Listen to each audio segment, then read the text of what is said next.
Hey everyone, Rho here. Now, a couple of days ago, I was asked the question whether or not I thought the Legions would make a difference against the Tyranids.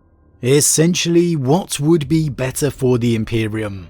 The might of its original Legions, or the Codex Chapters they instead have now? And well, I thought it would be a great discussion to have with you all. So that's exactly what we're doing today. And a big thanks to Taylor for the question. So, would the Imperium be better off with the Emperor's Legions?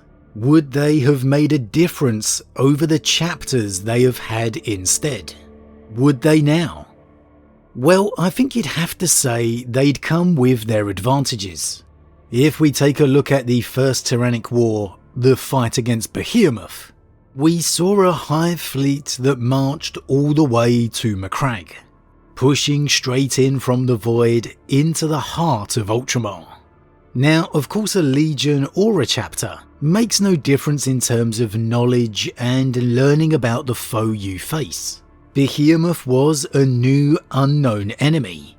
The Imperium didn't know what it was dealing with. It was very much a trial and error, learning on the job. But it took the entire collective strength of the Ultramarines chapter to defeat it. Calgar leading the assembled might in the Void battle, whilst the entire First Company held off the ground invasion at its northern polar fortress, which resulted in the loss of every First Company veteran, giving their life to the last in a heroic last stand. Now that was an incalculable loss to the Ultramarines chapter, a blow that took many years to recover from. And you have to think here with Behemoth, had this been the Ultramarines Legion instead, it would surely never have transpired. The vastly greater strength and numbers of the Legion would have absolutely obliterated Behemoth before it even reached Macragge. So in this instance, of course, the Legions would be the better option. Now, Hive Fleet Kraken was stopped largely by the Eldari, so it's the first emergence of Leviathan where we have our next piece of evidence. And this is the perfect counter to the Ultramarines chapter's victory, as it was the assembled might of the Sons of Sanguinius that held off the Tyranids upon Baal. Dante essentially attempted to assemble the Legion of old, calling for aid from virtually every Blood Angel successor chapter out there. Now, the Blood Angels Legion at its height is believed to have numbered around 120,000 legionaries, so I think it's safe to say Dante absolutely had nowhere near that strength. However, we do have to keep in mind a Blood Angels Legion in the 40k era wouldn't have those kind of numbers either, with 10,000 years of the Floor devastating their numbers. Just as the chapters of Sanguinius struggled to maintain their levels, so too would have the Legion.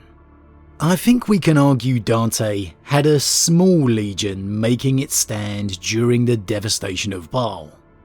Now, the outcome is kind of debatable.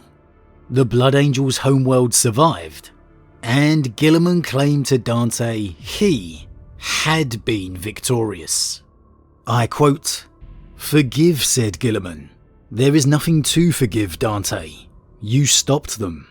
When we arrived, the Hive fleet was greatly depleted and easily destroyed. As we speak, the Indomitus Crusade is scouring this system of the last remnants of the Tyranids. You have achieved what few others have, and destroyed a major Hive fleet tendril. I would congratulate you, but there is nothing I can say that can encompass the scale of what you have achieved." Guilliman put a hand on Dante's shoulder. "You have saved Baal from the Hive mind, Commander Dante, and with it, the greater part of this segmentum." However, it doesn't change the fact that the arrival of the Indomitus fleet was the defining factor. And the question could arguably be asked, what would have happened if it hadn't arrived when it did? How would the angels have coped with the loss of Dante? Would there indeed have been a victory? So the Devastation of Baal works as an argument for either case for me, showing that the collective might of a legion is clearly needed straight up against the Tyranids, yet also not a surefire basis for success either. Maybe we should look at Guilliman's Indomitus fleets as an example of why the legions are superior. Though it wasn't to counter the Tyranids, Guilliman realised quickly upon his return that a mirror to the Great Crusade was the only viable option for the Imperium. That to save it, he had to pull its vast strength together and use it as a sledgehammer against the enemy. And that's exactly what the legions are, a sledgehammer. Indeed, it may have been the Emperor's instructions to Guilliman after all, to reform the legions, so to speak. And I'll have to go back and have a reread, but I'm certain there's a moment where Guilliman reflects and questions if he was right with disbanded the legions, given what he's seen upon his return. So it's hard to argue against the legions in any scenario. However, there are arguments against it. The Codex dispersing the chapters across the Imperium has enabled the Imperium, and Astartes specifically, to respond to threats far more quickly than any legion would. Rather than maybe legion outposts or garrisons dotted across the Imperium, with their homeworld still located to just one isolated system, countless chapters are instead located in every region of space, their focus on the region around them, their responsibility and vigilance directly located. Though Guilliman's main reason was to prevent another heresy, one man wielding the might of a legion, he surely saw the benefits and need for the chapters across the Imperium. That the need for rapid response would be far more effective.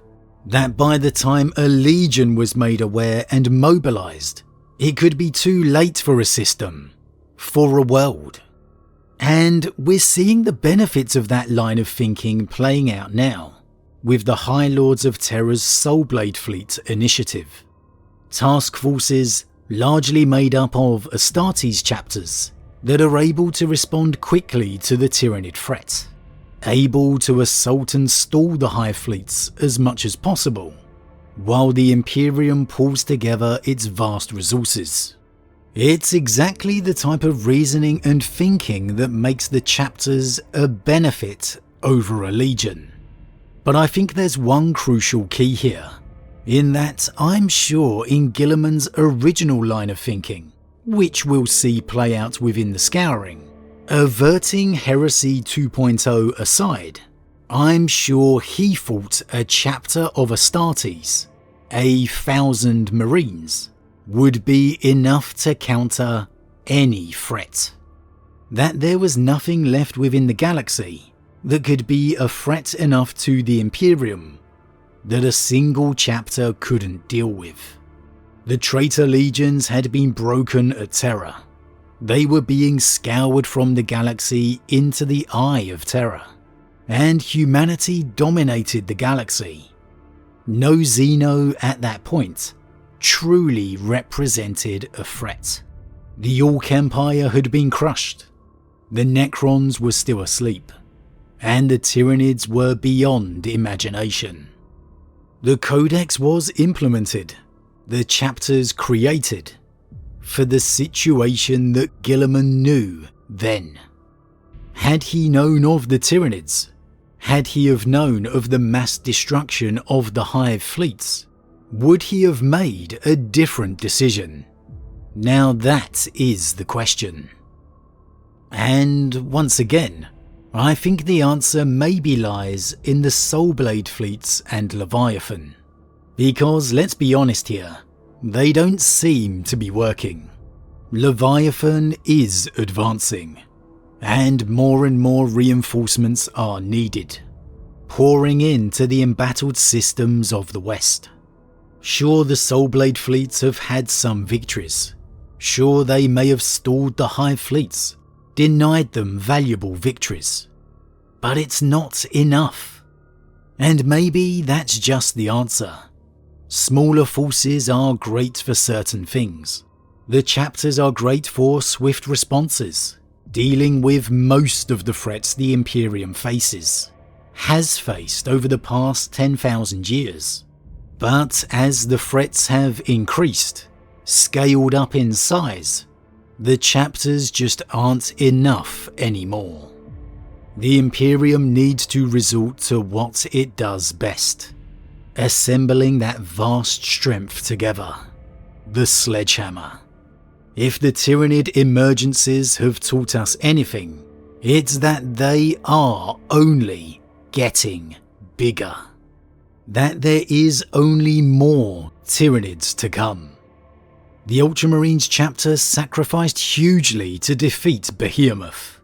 The Blood Angels called together every successor they could to hold off Leviathan, and very nearly lost. And now, Leviathan is back and larger than ever before, larger than ever dreamed of. For me, while the chapters have had their advantages, to face this kind of threat, a legion would be far more successful. Just imagine a prime Iron Warriors Legion going up against Leviathan, the sheer devastation and annihilation they would inflict. Keeping it to the loyal legions, imagine the still united Iron Hands, or Imperial Fists for example. The Ultramarines being led by Guilliman. I don't know about you, but I'd far more like my chances in that scenario than the current one the Imperium faces. Imagine the full might of the Ultramarines Legion going up against Leviathan, with then the pounding might of the Militarum to come in support. Now that, for me, would be a far more devastating counter. In the galactic battle for survival, you have to fight fire with fire. Play to your strengths. And might is what the Imperium, the Astartes do best. So my vote is for the legions against the Tyranids over the chapters. The chapters have earned their victories in the past, but now their time is over. But as always everyone, what do you think? What advantages do you see for the chapters against the Tyranids? And what advantages for the legions? Like me, do you feel the Codex was implemented with other threats in mind? That if Guilliman had known of such a large-scale foe incoming, he would have surely retained the legions, or at least put other failsafes in place. I'm thinking of Rogel Dawn's Last Wall protocol for example. It's pretty sure Rogel knew the chapters would never be enough.